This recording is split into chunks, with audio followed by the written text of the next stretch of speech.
nasa itaas dahil hindi niya ako binigo. Nagdasal ako ng kapayapaan at yun ang binigay niya sa pagkatao ko, mahal. Salamat, mahal, dahil simula sa araw na to, binibigyan mo ako ng pahintulot na buwisigin ka sa araw-araw.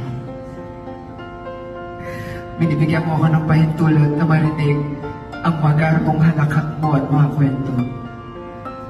At higit sa lahat, binibigyan mo ako ng pagkakataon na piliin ka sa araw-araw.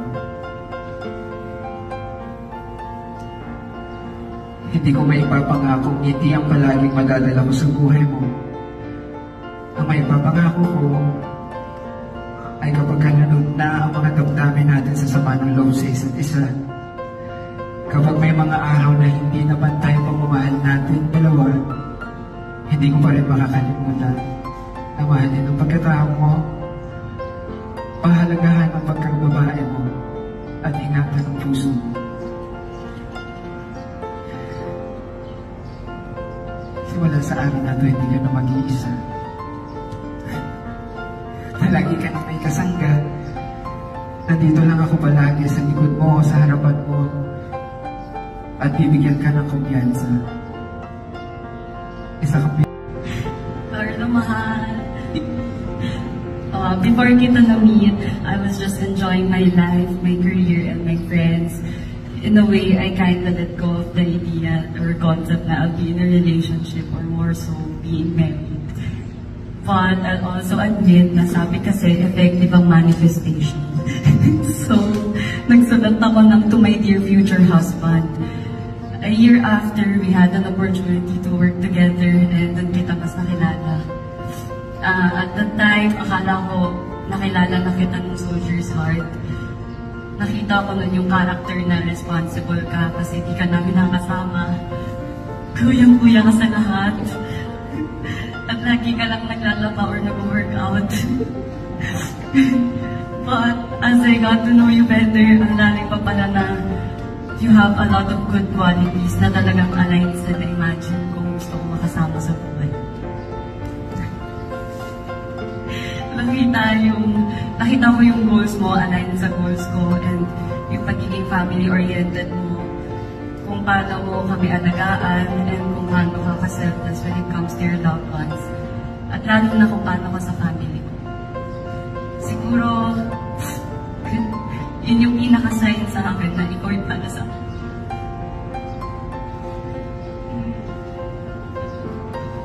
Announce Carlo Jose Liwanag Aquino and April Rose Dizon Matienzo, husband and wife, in the name of the Father, and of the Son, and the Holy Spirit. Amen. Palakpakan muna. We may now address them as Mr. and Mrs. Carlo and April Aquino. Let us all remember that as God is put together, that no man put asunder. Carlo, finally you can kiss the bride.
Thank you.